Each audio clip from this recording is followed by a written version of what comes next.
Hi everyone, I'm Anne-Marie from brambleberry.com. Thanks so much for joining me today where I'm going to show you how to make this amazing Caffe Latte soap. Now this entire recipe is inspired by Brambleberry's brand new Caffe collection, which is a collection of coffee themed products, including this amazing fragrance Caffe Latte.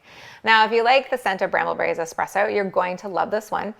It smells, well, like espresso, but it's got some different notes in it, like tonka bean, a little bit of milk, a little bit of cream, and of course a little bit of sugar. But the best part about this is it doesn't discolor that much. It's a very light tan, which allows you to do many things with your design.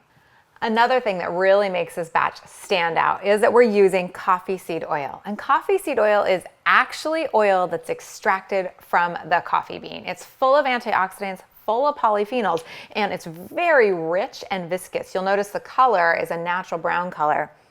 It also smells like dark French brewed coffee. In addition to those two things, we're also really upping the ante by using cold coffee, well, water, cold coffee in place of water for our lye water. I'll show you how to do that. It's a really interesting way to add a little bit more coffee to the recipe. So I'm gonna suit up for safety because of course, we only get one set of eyes, so you always are wearing goggles and gloves and long sleeve shirts and long pants and closed-toed shoes and making sure that you're in a well-ventilated area. Finally, kids and pets should always be safely away for at least 45 minutes to 60 minutes during any soap making process because boy, this batter, it really looks like cake batter or frosting and we wouldn't want anybody to think it was edible. So this is just regular coffee at room temperature. Made it a few hours ago, obviously. You don't want to add lye into any hot liquids, so keep that in mind. But unlike milk soap making, where you have to worry about like the sugars and the milk solids scorching, you don't have anything like that when you're using coffee water to mix in your lye.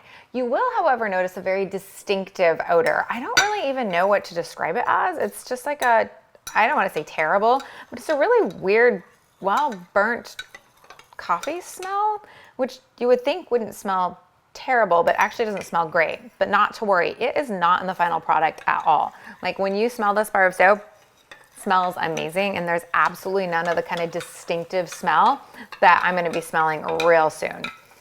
Whenever I add my lye to my water or into, in this case, my coffee water, I like to add it in little bits and slowly so that way the temperatures don't rise too quickly and I have the maximum amount of stirring time possible. In this case, since this product is not clear, you'll notice it's going opaque. I really need to be careful to make sure that every little bit of lye is fully mixed in. So when you're doing this process, give yourself a few extra minutes just to keep stirring and keep stirring because since again, you can't see these little white lye bits, you would never want a lye flake to be undissolved and make it into your soap. Now that this is almost fully mixed in, you can add your sodium lactate now or later if you're using sodium lactate. I always use sodium lactate, especially when I'm using silicone molds. I find that it helps with the release of the soap in the end, but you definitely want to let this go to the side, sit aside so that way it cools to whatever temperature you want to soap with, but 110 or so. So I made this ahead of time, so we are ready to get soaping. We have our oils here, my fragrance is already measured out. I do have my colors, and remember whenever you're using oxides, and in this case I'm using a brown iron oxide and titanium dioxide, you always want to mix them in a little bit of lightweight oil and then give them a little quick blend with one of these little mini blenders just to make sure that it's fully mixed in and blended in because you don't want any of those little color, not beads, but chunks to ruin your soap. And by ruin, I mean like obviously all it would do is lather colors or leave someone with a streak of color, but still, that's not ideal. And then one final thing before we get started is I am using used coffee grounds. And why is that? It's because coffee absorbs water. So if you put a non-used, meaning this has actually been used to make coffee. So if you put non-used or dry coffee grounds in your coffee, they end up absorbing water and bleeding. So causing little tiny halos. And the halos can look anything like little white glycerin river halos, all the way up to like actual brown bleeding depending on your coffee and the coffee strength. So we always just use used coffee for our coffee grounds. So now I'm just gonna go ahead and add my, coffee lye water directly to my oils, which look really brown. That's what the titanium dioxide is there for. We're gonna be adding that to some of our layers. We're gonna let some natural discoloration also be at play here to get the contrasting colors in our layers.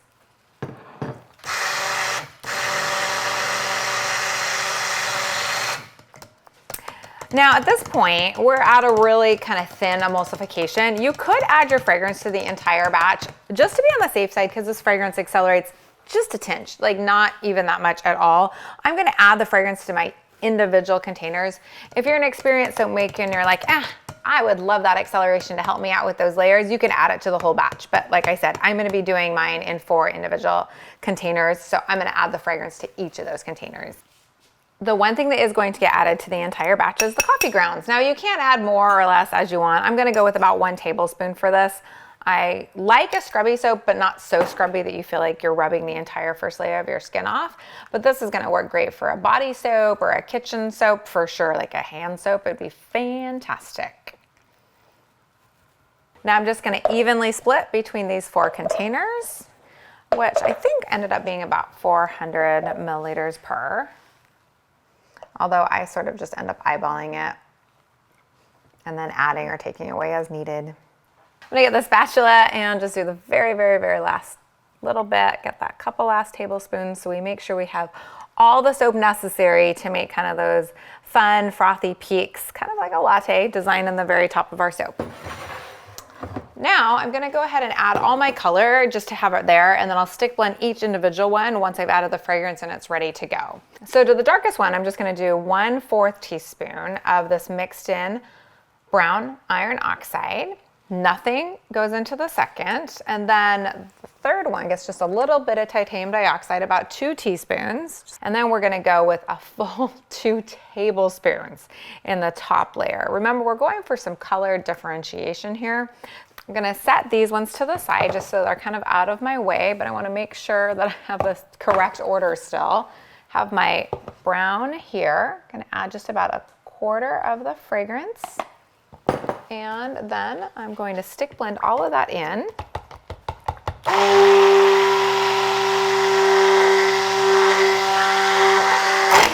Woo! And I'm gonna stick blend a little bit more than I need to because I want this to have a nice thick trace. Because what we're going for, of course, is layers that are kind of floofy and actually hold the next layer but form some sort of design so it's not just flat. So now I'm just gonna pour down into the mold, and I definitely am gonna have my spatula at the ready because since this is so thick, a lot of the soap wants to stick to the side of this container and you want every little bit out into your soap mold. So now I'm just going in and I'm just kind of texturing this very bottom because I don't want my layers to be even. I want this to have kind of a wavy look and feel, kind of like as though it was a flowing cafe latte. So now we have the lighter brown layer. Just got to add 1/4 thing of fragrance to it. And in this case, I'm not too worried about this brown stick blender hurting anything about the color. I'm just gonna mix the color in a little bit by hand and then I'll turn that stick blender on.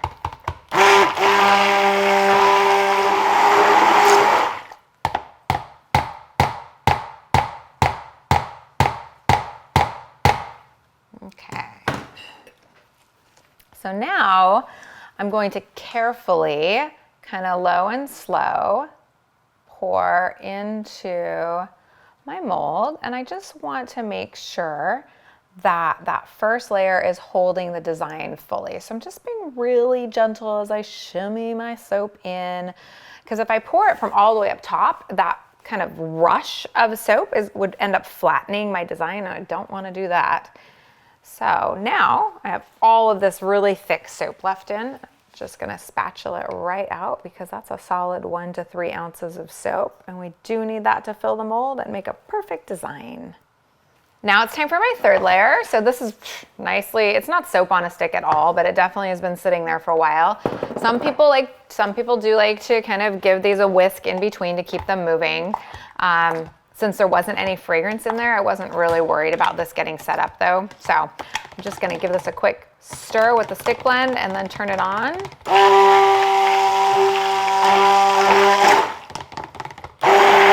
And now is really when the contrast comes in. So I'm just kind of looking at this to make sure the contrast is enough between layer 2 and layer 3. I feel pretty good about it, but remember, this is really your preference. So you can always add more titanium dioxide in. Can't take it away though. So start kind of with what I recommended and then move up from there if you want more contrast.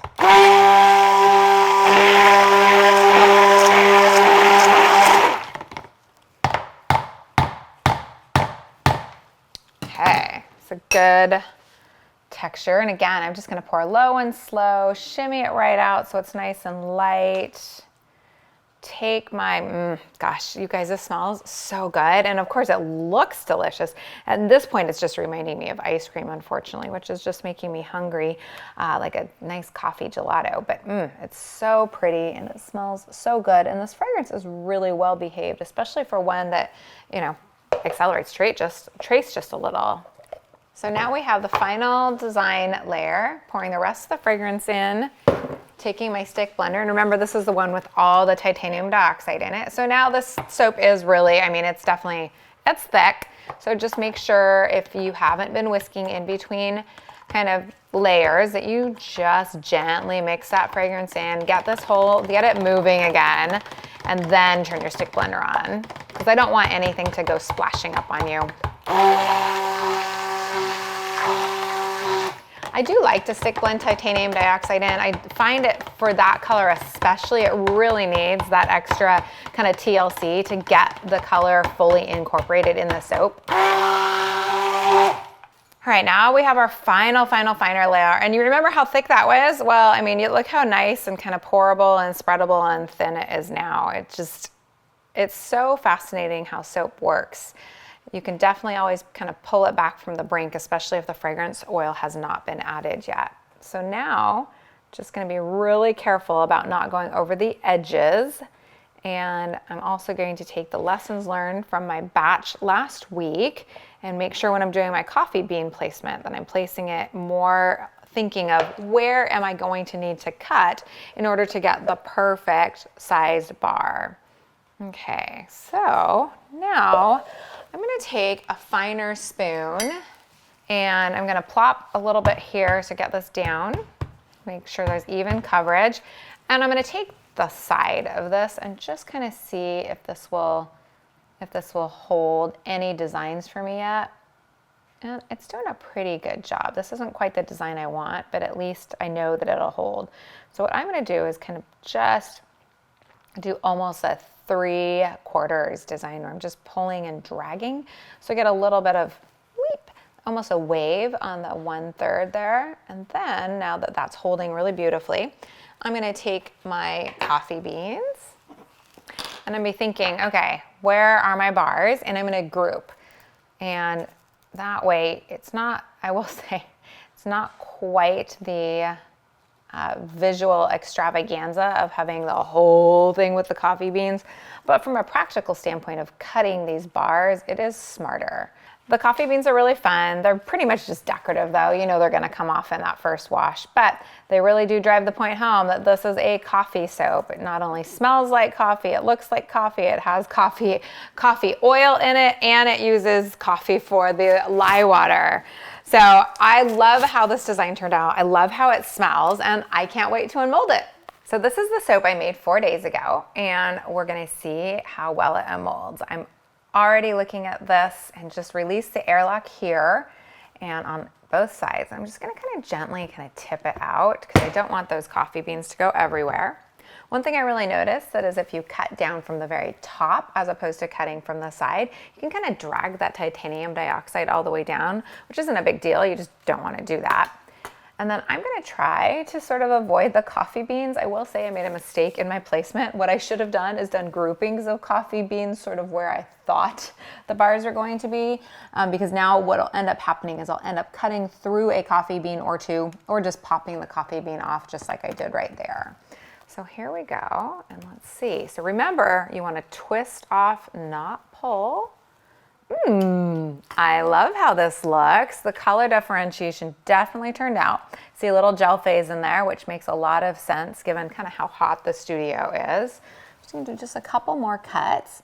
And like with all cold process soaps, this is gonna be ready to use or give away in about 4 to 6 weeks. So just put it in a well-ventilated area and make sure that the airflow gets to all sides evenly. So that way you end up with a hard, luxurious bar in 4 to 6 weeks. So if you do end up dragging that titanium dioxide layer down, just kind of like here, don't worry, you can still totally fix it. Some people just will try and rub, like literally rubbing alcohol on it and kind of wipe it off. In this case, we're just gonna use the Brambleberry soap shaver just to kind of shave off that first layer. In order to help with glide, just taking a little bit of rubbing alcohol, spraying it on the top here, and then I'm going to go up and just take the entire first layer off to get a really good cut. And you can see no more white titanium dioxide anymore, gorgeous layers, and fun little thing at the very end. If you do that with all your bars, you'll end up with all these little curly cues that you can then place into the top of your next batch for some interest. Fun, right?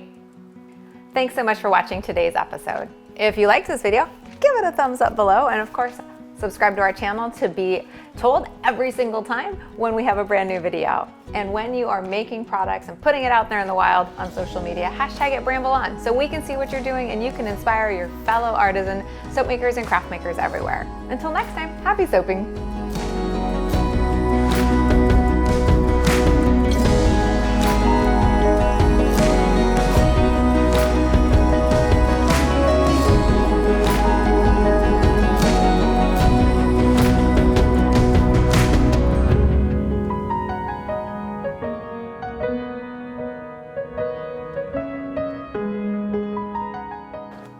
And that's no lie.